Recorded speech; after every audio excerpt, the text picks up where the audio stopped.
Hello everyone, this is Mr. Wolf, and today we are going to be working on adding fractions that have unlike denominators.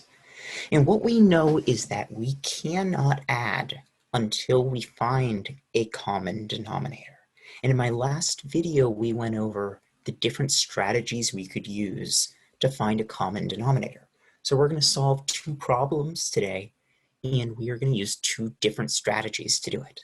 So for the first strategy, I'm going to do 3/4 plus 1/6, and I'm going to do the strategy where we list out the multiples. So I'm going to start with 4, and I'm going to list out my multiples of 4.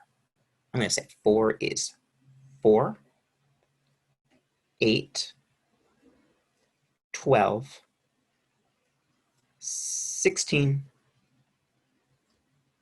20, 24, and I'm going to stop there. Hopefully my answer is there or earlier. If it isn't, I can then keep going once I've done a bit of my 6s, but I'm going to do my 6s now. I'm going to say 6. Well, that's bigger than 4, smaller than 8, so I need to keep going. 12. Well, look at that, 12 and 12 match. So I have found myself a common denominator. It is 12. And before I do anything else, I want to now rewrite my problem because I know the denominator I'm going to use. So instead of 3/4 plus 1/6, I want some number of twelfths. Don't know how many yet. Plus some number of twelfths. Don't know how many yet. Equals, once again, some number of twelfths. I don't know how many just yet. By drawing this out right away, it gives me a spot where I know that I'm going to put in my answers. It makes sure that I can keep track of the steps I need to take. Similarly, to keep organized, I like putting a line after I find the common denominator to separate my finding the common denominator from my converting into new fractions. So I have 3/4. But I don't want fourths anymore. I want twelfths. I can't change the value of my 3/4. I need it to stay the same amount, but just look a little different. Be dressed up as twelfths instead of fourths. And I have learned the identity property, which says if I multiply something by 1, 3/4 times 1, I'm not changing its value. If you multiply it by 1, it stays the same. But I also know that I can write 1 a lot of different ways. I can write 1 as a fraction as long as the numerator and the denominator are the same. So now I need to figure out what fraction of 1 do I want. This is going to be an equivalent form of 1. Well, I'm going to look at it. There's two ways I could figure this out. I could say 4 times what equals 12. And I know my math facts, and I know it's 4 times 3 that equals 12. So let me make that a little darker. 4 times 3 equals 12. I could also have gone back up to my multiples and said, how many 4s did it take to get to 12? It took 1 4, 2 4s, 3 4s. It took 3. I need this to stay a form of 1, though. So if I broke it into 3 pieces, if I want the whole thing, I need to keep all 3 of them. So I need 3/3. And now I can multiply across. 3 times 3 is 9. And before I do anything else, I've just figured out my 3/4. I'm going to plug that in. It is 9/12. This is also helpful in that I'm not going to mix up anything. Once I've got something done, I'm plugging it into my equation. I'm going to separate it out with a line and now move on to my 1/6. And once again, I've got 1/6, but I don't want sixths anymore. I want twelfths. And once again, the way I can keep it its own identity, not change its value, but change how it appears, is by multiplying by 1. So times 1. And once again, to be able to change how it looks, though, I'm going to multiply it by an equivalent form of 1, a fraction with the same numerator and denominator. And I can look at this and say 6 times something equals 12, or I can count up how many 6s it took to get to 12. 1, 2. I have a 2 in my denominator. I'll check. 6 times 2. Yep, that's 12. If I have a 2 in my denominator, I need a 2 in my numerator. 1 times 2 is 2. And now I can plug that in. And now I have my last thing. I already have my denominator. I'm going to add across. 9 plus 2 equals 11. And hopefully, when you do the work like this, notice how easy it is to see each step you made.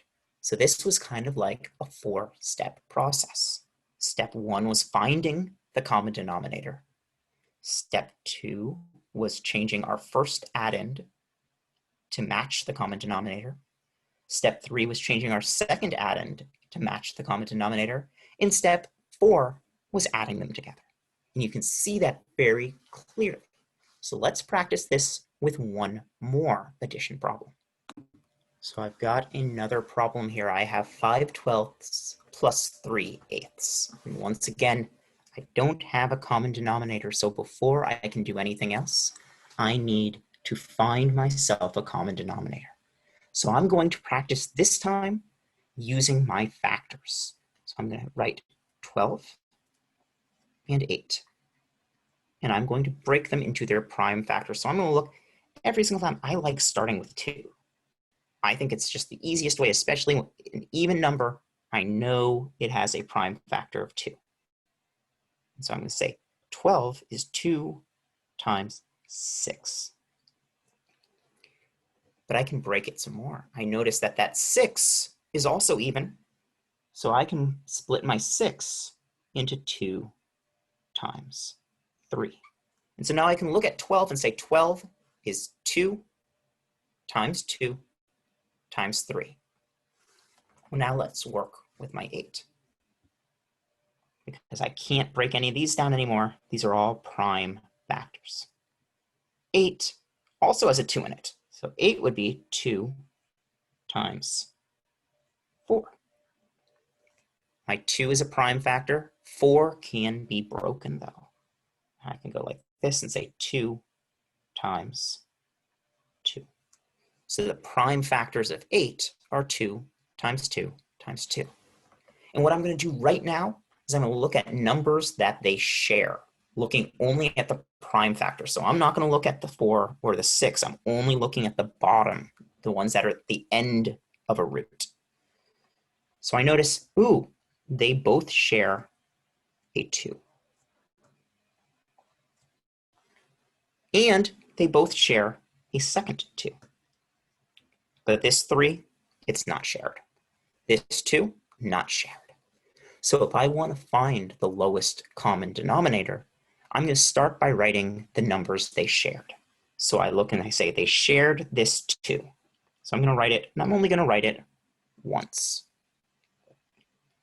Times, well, they also shared this 2.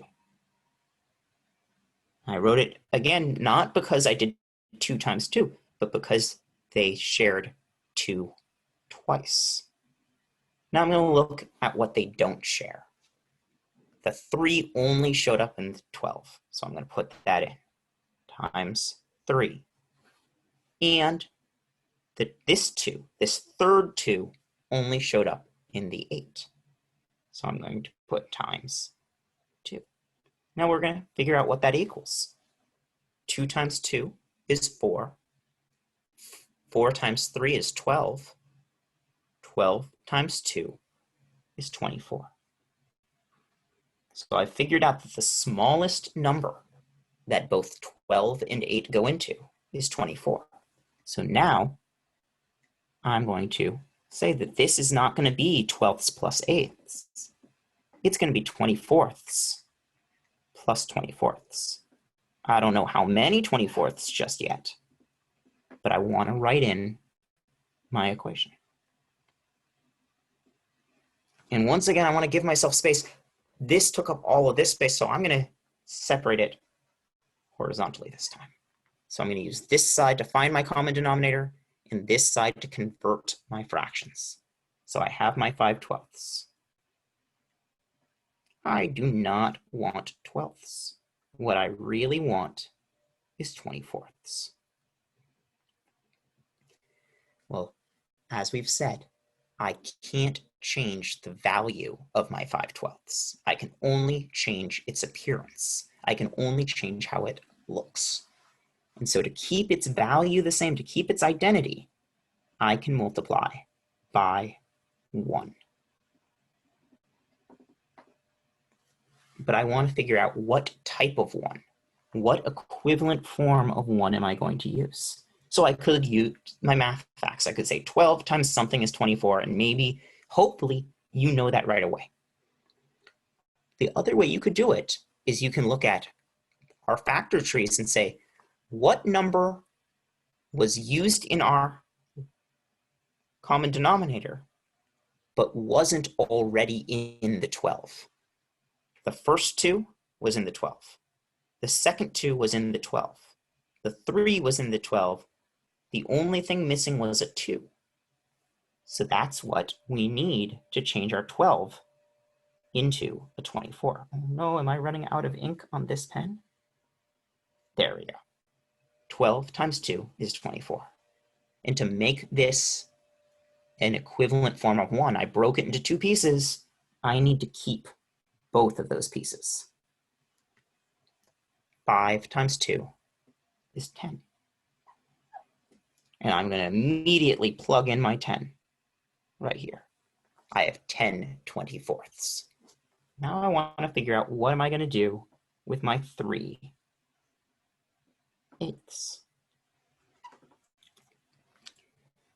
So I have 3/8. I don't want eighths any longer. I need it to match my 10 24ths. So it's going to need to be 24ths. I don't want to change its identity. I'm going to follow the identity property and multiply by an equivalent form of 1. And I can look again. This first 2 showed up in the 8. The second 2 showed up in the 8. The 3 didn't show up. The third 2 showed up in the 8. The 3 is the only thing 8 was missing to become a 24. So I can say 8 times 3 is 24. I broke it into 3 pieces. I need to keep all 3 of them. 3 times 3 is 9. And now I plug that in. In my last step, 10 plus 9 is 19. And in this case, to me, it's a little harder here for me to see where the answer was. This work, while still organized, is a little more difficult to see. So maybe if I was turning this in, I either would have an answer box to put it in, or I might do something like this to let my teacher know, there's my answer, 19 24ths. So these were 2 different ways where we are finding the answer to an addition problem with 2 fractions that do not share common denominator.